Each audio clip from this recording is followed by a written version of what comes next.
First of all, Ritu, thank you so much for organizing this. I remember having this conversation with you and thinking that we need to have a platform where we can voice this. There are a lot of people talking from all sides, but there are very few people who are actually talking about it while they're going through it. So it makes it more relatable with the upcoming generation that's coming. So for them to be able to experience all of this and to have this platform, it's great. And what your legal aid is doing and what you and Lakshi have accomplished, I am truly in awe. This is your first webinar, and congratulations on that, first of all. And secondly, thank you so much for having me here with such eminent and such talented young women who are tirelessly just working towards empowerment and towards equality, fighting for what is right. And it gets very, very tiring, but they just tirelessly march on to keep people around them and to help them. So just to be amidst such energy, it's a great way to spend my evening. So thank you so much for the platform. What I would like to tell you about my journey in this profession.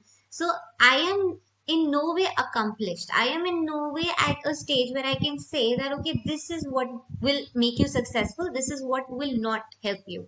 But I can only share what my journey has been and what my thought process was. Like Ritu just told you, I graduated from Punjab University in 2018. Before that also, I thought I will be doing law right after 12th, but then LSR happened and I decided to stay there and experience Lady Shriram College, which instilled this idea of women empowerment in me, which actually gave me exposure to so many women who go through so many things and are still willing to fight for what is right, for their own rights, for the rights of the women around them. And I always had this thing in me that if we already live in a jungle, and I think we can say that, because no matter how much we try to say that okay, no, the laws are evolving, the society is evolving, and there are, you know, better measures that are being taken to protect women, to make sure that there's equality, to make sure that there's equity. It's when we come to the practical scheme of things, it's not really there. And if you know for a fact that you're living in a jungle, then what better way to protect yourself than to know the laws of the jungle? And that was my idea for doing law. And the other reason was, of course, my mom was like, IAS या law. So मैंने उसमें से easier alternative choose कर लिया. I was like, you know, I'll do law, वो हो जाएगा फिर भी. Because बचपन से वो that thing happens, you know, वो बड़ी लड़ाकी है, लड़ना है, इसको लड़ना अच्छा लगता है, तो इसको lawyer बना देते हैं. But of late, what I have realized in my journey, and I'll just answer Ritu's question also, that it's not always how well you can fight. You also have to know when not to fight, when you have to tone down, when you have to make sure that you know, there's a negotiation on the table, there's a settlement that can happen, when you have to understand how to read people. And I personally think, after studying law, after practicing law for the last 3 years, that studying law is as good as studying life. Everything is encompassed within that domain. If you don't know everything else, you can't practice law. And you have to, it depends on the kinds of cases you're getting, the kind of people you're meeting, the facts that are there in front of you. You have to apply your laws to the facts. So you don't just have to be very well off when it comes to the knowledge of the law. You also have to know the people that you're dealing with. So that comes with practice, and that's why we always say that we are always practicing. We never say we've mastered law, and law is always evolving, it's always changing. And the good thing that I liked about this was that once you are enrolled, you are an advocate and you are a professional. So you don't really need to look for a job. As long as you know your basics, you have a strong foundation, you can ultimately, with your practice, with developing your skills, meeting people, making mistakes, then making some new mistakes, making sure you're not repeating the same old mistakes, you ultimately figure out a way for yourself. But it is very difficult to do that and to stick with it. And I personally still struggle with it, as I've discussed with Ritu before. How to just stay there, to keep the bigger picture in mind. And what is the bigger picture? Your motivation to actually be able to be self dependent, to be able to be empowered, to be able to help others and yourself.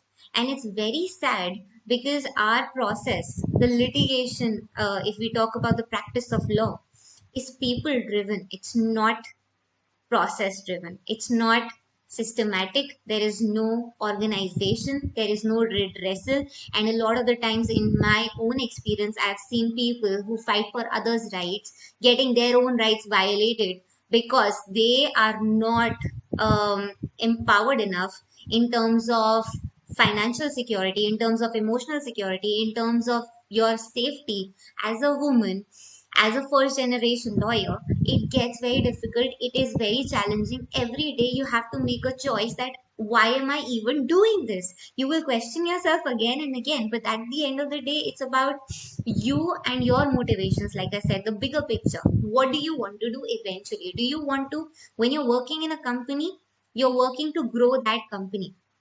When you're litigating, you're working to grow yourself, you're working to build yourself. So it is about short term goals, your vision, whether it's long term or short term, whether it's myopic or whether you have a full view to what eventually you want to do. So, of course, there is no right or wrong way to go about it. After I graduated, this is one challenge that comes to you when you are a first generation lawyer, and there are a lot of barriers to a lot of things. I'm not saying that, it's just because you're a woman and a first generation lawyer that it is harder for you than other people. No, there's gender divide, there is, this technology divide, the digital divide that we are facing right now. There are so many other ways of exploitation. There's poverty line.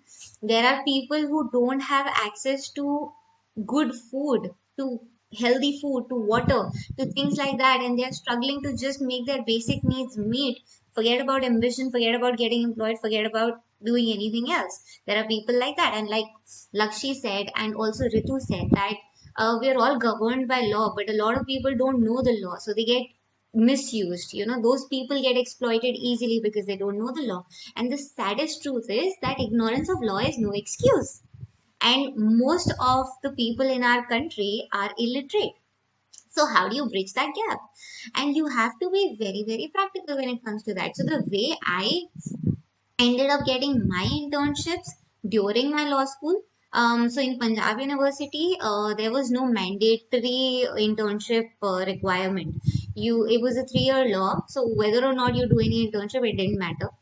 And what I wanted was a taste of the real world. So I tried everywhere, I tried everything. I just went on Google and wrote internship vacancies, and I applied everywhere, and my CV was really bad, my cover letter was really bad. I got so many rejections before I finally got a chance to intern one place or another. And then you would be talking to people, wanting them to talk to other people who could know somebody in some organization.